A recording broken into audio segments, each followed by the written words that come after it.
السلام عليكم ورحمة الله وبركاته. هردوفتوتا في خبجمتوتا جارتمتوتا چاينا لبتوجه اوفيشال akkasuma peejii guyyaa feesbuuk abshaalan gama hundaan qorreen hordoftoonni keessanuu galatooma. Arraan tanas fiidiyoo akka nama ajaa'ibsiisu kan seenaa hedduuf keessaa qabdu qabaddeetiin isinii dhufe. Fiidiyoo kana haga dhumaatti yoo dhageessifattan dhaamsa guddaa irraa harkattan jeetii yaada. Asumaanuu gama fiidiyoo kana haga dhumaatti yoo dhageeffattan dhaamsa ajaa'ibaatiin isinii qaba. Dhaamsa sun dhageeffachuuf gama dhumaatti nu waliin tura. Fiidiyoo xiqqaa kana booda gama fiidiyoo teenyatti turtii gaarii. تبارك الذي جعل في السماء بروجا وجعل فيها سراجا وقمرا منيرا وهو الذي جعل الليل والنهار خلفة لمن أراد أن يذكر أو أراد شكورا وعباد الرحمن الذين يمشون على الأرض هونا وإذا خاطبهم الجاهلون قالوا سلاما. Egaan obboleeyya kiyya qaaliif jaalatamoo hangi san qalbii teenya if jiifnee qur'aana zikrii godhachuudhaaf jeeti gama fiidiyoo kiyyattiin isin dabarsa inshaallah. Magaalaa irraa taate takka gaafa dura gurbaa Hamza jedhamu tokkotu jiraachaa ture. Gurbaan kun akkuma argaa jirtan haadha manaa qaba. Inni hojiin isaa hojii hodhaa, hojii uffata tolchu, uffata hodhaa jechuudha. Uffata akkuma argaa jirtan kana namoonni hedduun uffata dhufee irraa bitachaa ture magaalaa. Uffanni inni tolchus uffata bareedaadha. Hamzaan nama akkaan akhlaaqa gaarii qabu waan ta'eef Hamzaan nama gaariidha. Akkasitti guyyaa takka odoo miisa irratti haati mana isaatiif inni nyaata dhiyeeffatanii nyaachaa jiranii baay'ee takka itti yaadde jireenya gammachuu jireenya bareedaa jiraachaa jiran akkuma isaa miskiinaatiin jireenya bareedaa jiraatan. Akkasitti haadha mana isaatiin jeen haadha mana kiyyaa dhiifama naaf tahe jireenya silaa haati manaa jiraachuu qabdu si jiraachisaa hin jiru sababni waan miskiina taaneef jeen haati mana isaatis deebiftee fi humaa rakkina hin qabu haati namummaa keetiitu naaf gaha malee qabeenyaa miti jetteen deebiftee haati mana isaa gaafii kana ogaa deebiftuuf itti fakkartee Hamzaa koo jetteeni itti deebiftee yeroo hunda jecha gammachiisu malee takka hin ittiin beektu. Hamzaanis itti yaadee maaliin ta'uu qaba jee baay'ee takka yaaddawaa ture. Guyyaa tokko Hamzaan oduma akkanatti yaaddawee mana isaa keessa taa'aa jiru yaanni tokko seenee achumaan rafe. Hamzaan oduma rafee jiru manaama keessatti akkaan isaa qabeenya qabu ifa arge manaama keessatti qabeenya guddaa godhatee jiru gammadee kamalee duba. Oduma gammadee ol ka'ee guyyaa kaan hirriba keessaa isaa hodhaa jiru meeshaan inni hodhaa jiru irraa cabde kursiin isaa akkuma argaa jirtan kursiin inni meeshaa irratti irraa uffata irratti hodhu jalaa cabe itti yaaddawee akkamiin ta'a. Gama gaaraa deemeetiin haadha mana kiyyaa kursii irraa tolfadhee mukarraa fidadhaa jeelloo haa bareedaan uffata irratti hodhu. Oduma deemaa jiru gama gaaraa dhufee muka muruudhaaf je'ee qottoo fidatee dhufe. Akkasumas gaafa inni muka muruudhaaf muka bareedaa qaqqabatee ilaale mukni bareedaadha muruudhaaf je'ee ka'ee qottoodhaan dhahee Hamzaan jechaadha. Hoggaa inni dhahee mucjizaan ajaa'ibaa isa qabattee duba Hamzaa dameen irraa taate mukarraa as hirkifattee mukni hundinuu Hamzaa qabee jechuudha. Hamzaanis asitti rarraafamee mukni qabee taa'een isuma duratti baalli gabbu'ee duba deebi'ee sihriidhaan namicha dullacha tokko tahee baalli kun. Gaafa kana namichi jeen Hamzaa qabamte arra jeen sii miti namni muka kiyya guuraa jiru jeen akkasitti muka yeroo hunda namni muraa jiru si arra gadi hin dhiifamtu jeen Hamzaanis deebiseef ani nama uffata hodhu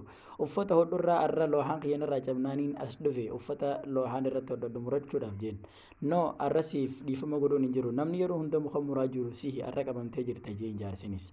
Hamzaanis dhiifama naaf godhi kaniin arra dhufe arra qofa malee takka mana gaara kee dhufe hin beeku jeen takka muka kee muree hin beeku jeen akkasii jeen namichinis okay dhiifama siif hin godha rakkoon qabu waaseetii carraa filannoo seetiin si kana filannoo seetii waan barbaaddu filadhu eega nama hanga kana miskiina tahee waan sadeen sun anaaf ballama si seena waan ati barbaaddeen si godha jeen Hamzaanis okay galatoomii haadha mana kiyyaatiin mari'adheetiin dhufaa jeen akkasitti namichinis ani gisee haadha mana keetiin mari'attee dhufte filannoo seetii wauma feetirraa filannoo seetii filattee dhufta waan sadeen sunirraa waan takka anaatu siif hayyamaa jeen gadhiise. Hamzaanis galatoomii jeen okay. Akkasitti Hamzaan biraa kutee gama haadha isaatiin mari'achuu haadha mana isaatiin mari'achuudhaaf jecha waan filatu jechuudha Hamzaan gama fedheedhaan tujjaarus wooma fedhee haa ta'u namichinis yeroo dhuftee mukuma kana bira natti kottu jeen anaas dhufaa ati haadha mana keetii mari'adhu asuma na kottu jeen Hamzaanis okay galatoomii jeen amma namichi guddichi kun sihriidha waliigalan hamzaanii fi namicha guddaan kun waan sadeen keessaa waan ati barbaadde anaatu siif godha jeen hamzaanii fi inni waliigalan okay jee hamzaan haadha mana isaatii immoo jechuudhaaf namicha biraa adeemaa jira namichinis akkuma argaa jirtan biraa qote hamzaan gama mana isaatiitti gaafa dhufu odoo mana isaa hin seenin saahibni isaa tokko isatti dhufe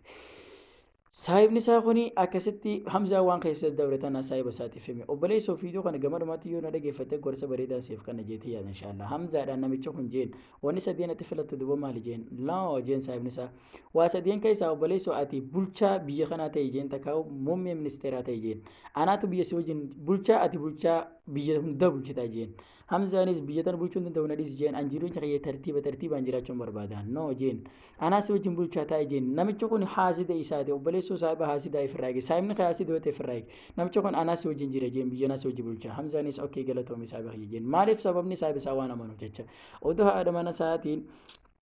mariyatiin duratti gurbaa kanaan mariyate hamzaan jechuudha amma hamzaan saahiba isaatiin mariyate akkuma ja'an waan ollaan dhagee haata manaa dhoo isaa jangoowwan akkasitti obboleessoo gurbaan kun haadha mana isaatti odoo nimiin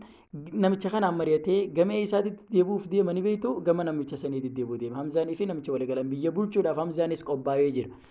amma silaa qabeenya takkaa'u jireenya bareedaa filatees kanumaatu isaaf dabraa jechaadha obboleessoo gama dhumaan wajjin turiin siin inshallah hamzaanii fi inni waliigalan hamzaanis gama isaa deebuuf gama gaaraatti deebuudhaaf saahiba isaatiin maratee waan hunda saahibni isaatii fi inni akkuma argaa jirtan ceequudhaan wal kennee jiran boona waliigalan hamzaan gama gaaraa deebi'ee jiraan siin inshallah gama gaaraa gaafa muka bira dhufuun namichinis dhufee jira seerichi maal qobboyte haadha mana keetii mariyattee hamzaa jee namichi gaafate gaafii hamzaanis mari'adheenitiin jira jeen maali wanni mariyatteen jee gaafii gaafate ammallee deebise hamzaanis akka jeen ani muummee ministeeraa ta'uun barbaada magaalaa kana bulchuun barbaada guutuu jeen no ofirraa dhiisi magaalaan kun si faayidaa hin qabu jeen seerichi ni beeka akka inni haadha mana isaatiin mariyatiin yaada kana saahiba isaa haasidarraa akka inni fide deebi'ee hamzaanis rakkoo hin qabu lakkii biyya kana bulchuun hin danda'a ani akkaan biyya bulchuun barbaada jeen deebisee namichinis hamzaa ofirraa dhiisi wanni kun siif hin tahu jeen deebisee lakkinaaf tahaa jeen hamzaanii fi namichi taa'ee boofirraa jeen jaarsa kun didi hamzaan lakki ani bulchumaan fadhaa jeen akkas taanaan gaa rakkoo hin qabu ani waan ati filatteetu siif tahaa rakkoo hin qabu jeen jaarsinii fi hamzaan waliif galanii jiran jechuudha maalirratti hamzaan biyya bulchuu irratti walii galanii jiran jaarsa kun sihiricha waan ta'eef haaluma kanaan akkuma argaa jirtan hamzaa ulee isaatirraa itti naqee jira hamzaan yeroo tokko booda ija wali qabadhu jeen namichi ija wali qabata hamzaan ija yoo banato hamzaan kun akkuma argaa jirtan muummee ministeeraa eessatti argaman masaraa keessatti haadha manni isaatii fi inni waliin argaman haatti manni isaatii fi gaafattee hamzaa maali akkamirratti akkana nu godhuu dandeesse jetteen haati mana isaa gaafatte dhiise tana akkanatti godhe anaatu beekaa jee gaafii deebiseef hamzaanis sababa kanaaf hamzaan biyya bulchaa jira akkuma argaa jirtan jarri lamaan argaa jirtan kun sekuriitii hamzaati takkaa'u warreen isa eegu jechaadha haati mana hamzaatii fi hamzaan ittiin gammanne jiru tana maaliif sababni haati mana hamzaatii fi hamzaan yeroo hunda yaa'anii waan hin boqonneef waan biyya takka barra bahanii waan boqochuu hin dandeenyeef yeroo hedduu ni aajisan jireenya isaaniitiif gammachuu hin qaban turan haati mana hamzaatis oduma mana keessa teessuu aajistee akka malee jireenya kana hin jaalattu ture isiin jireenya isiin jaalattu akkuma duraanii tartiibaan jireenya bareedaa jiraachuudha jireenyi guutuu hamzaa itti dhiise saahibni isaa akkuma tara duraa jeenitti ballama itti diigee kun akkuma argaa jirtan jireenya guutuu itti dhiisee abaar akka malee biyya bu'ee bitti manni hundi dhabamee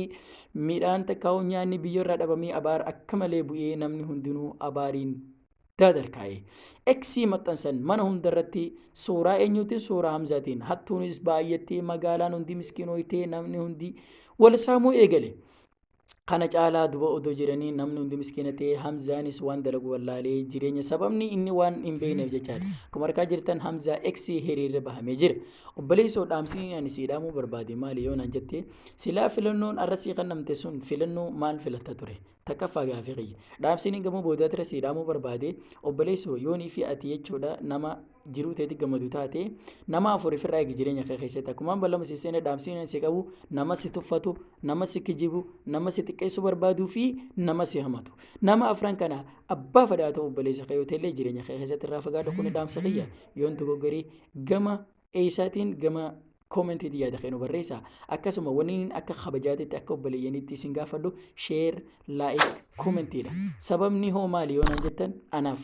gammachuu takkaa'u hawwiidha akkaan fiiduu akkanaa fiduu yoo isinitti tole koomentii na barreessuun dagatina inshallah wassalaamu alaikum warahmatullahi wabarakaatuh